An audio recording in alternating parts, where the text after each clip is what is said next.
Aleluya. Dios te bendiga en esta hora. Dios bendiga tu vida. Voy a hablar un tema examinando la profecía. Examinando la profecía. Y yo veo el libro de los Hechos, cómo Dios habla a través de la profecía. Y vemos que la profecía tiene propósito. Y a través de el libro de los Hechos me doy cuenta el interés de Dios, por qué habla por medio de profecía. Número uno, para que el evangelio sea predicado. Dios habla para que el evangelio sea predicado. Número dos, para que las almas se salven, para salvación de almas. Número tres, para el crecimiento en la obra de miembros para el cuerpo de Cristo, que haya crecimiento de miembros en la iglesia para el cuerpo de Cristo.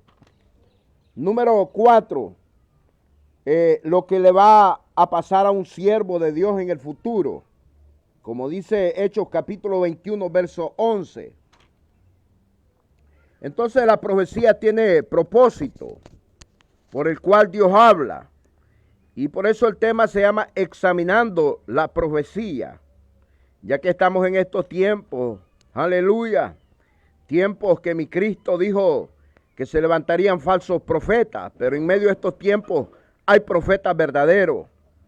Pero yo veo de que el propósito de la profecía es para la predicación del evangelio, para la salvación de almas, para el crecimiento en la obra de miembros en el cuerpo de Cristo y también para lo que le va a suceder en el futuro a alguien que sea cristiano.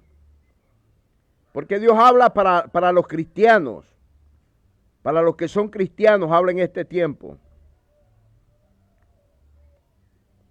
El profeta enviado con la profecía, oiga esto, el profeta enviado con la profecía. Y tenemos ejemplos como Ananías. Ananías era llamado para ser un apóstol es un profeta también. Un profeta es un apóstol es un profeta. Libro de Hechos, en el capítulo 9, versos 15 y 16, podemos examinar la profecía que era para el futuro, para que Pablo predicara a Cristo y padeciera por amor a Cristo. Ese fue el propósito de esa profecía que fue dada a Ananías en Hechos capítulo 9, versos 15 y 16, para que Pablo predicara el evangelio de Cristo en el futuro. Pedro era un profeta, un apóstol de Cristo. Libro de Hechos, en el capítulo 10, versos 19, 20 y versículos 44, 45, 46, 47 y 48. Examinamos la profecía que le fue dada al apóstol Pedro para que fuese a la casa de Cornelio. Y el propósito de esta profecía era para que recibieran la palabra, y el Espíritu Santo. Aleluya, para que los que escucharan el discurso, el mensaje de la predicación del Evangelio de Cristo, ellos recibieran la palabra y recibiesen el Espíritu Santo. Ese fue el propósito de la profecía ahí.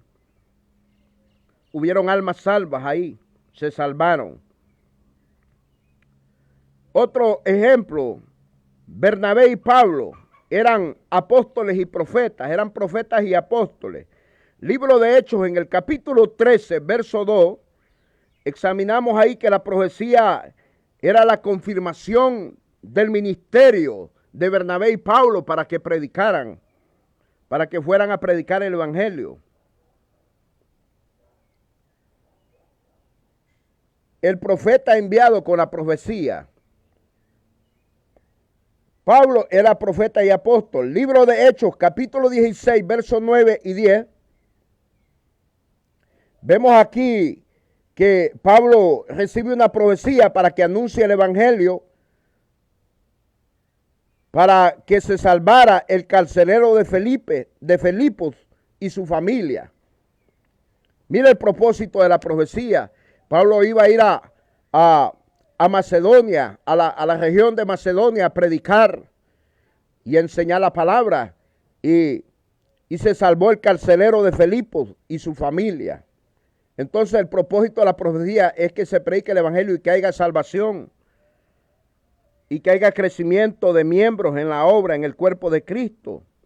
Y también lo que le puede suceder a un hombre, a una mujer de Dios en el futuro.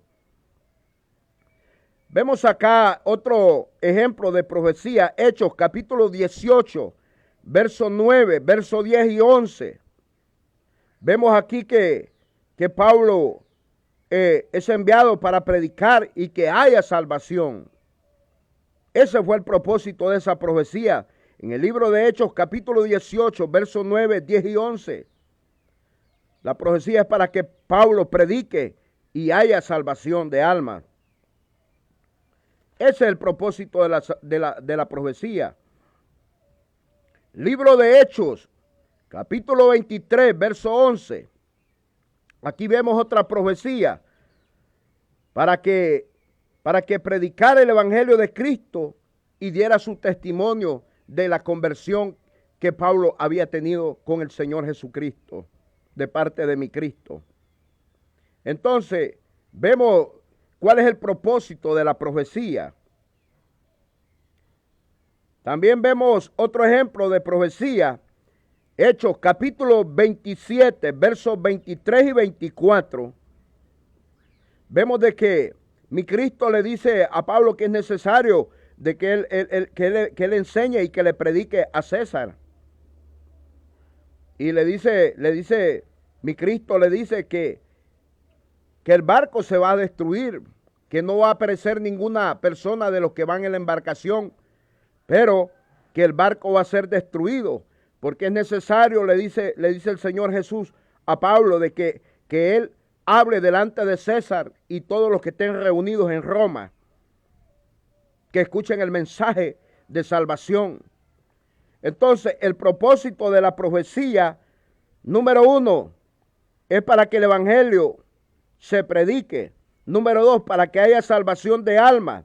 Número 3, para que haya crecimiento de miembros en la obra, de miembros para el cuerpo de Cristo. Número 4, lo que le va a pasar en el futuro a una persona, siervo de Cristo o sierva de Cristo. Ese es el propósito de la profecía que yo puedo ver y examinar en este libro de los Hechos, porque la profecía tiene un propósito y hay que examinarla. Aleluya, en estos tiempos hay que ver qué tipo de profecía viene a tu vida o a mi vida. Pero yo solo veo 4 propósitos en este libro de Hechos. Número 1, para que el evangelio sea predicado. Número 2, para que las almas se salven. Número 3, para que haya crecimiento de miembros en el cuerpo de Cristo. Número 4, para profetizarle el futuro de lo que le va a suceder a un hombre o a una mujer de Dios. Porque la Biblia es clara, dice en el libro de Corintios, en Corintios dice en el capítulo 14 que la profecía es para la iglesia de Cristo, para el cuerpo de Cristo. No es para mundanos, es para cristianos en este tiempo. No podemos quitarle a la palabra de Dios ni ponerle a la palabra de Dios. Entonces, la profecía es para edificación de la iglesia de Cristo. Examinando la profecía es el tema. Examinemos la profecía en estos tiempos, hermanos. Examinémosla. Tiempos donde hay que estar bien atentos a lo que el Espíritu Santo está hablando. Y también hay que ver lo que los falsos profetas están hablando en estos tiempos y hay que rechazarlo en el nombre de Jesús. Aleluya. El tema, examinando la profecía. Dios te guarde y Dios te bendiga y te añada más bendición por la palabra. En el nombre de Jesús. Amén y amén.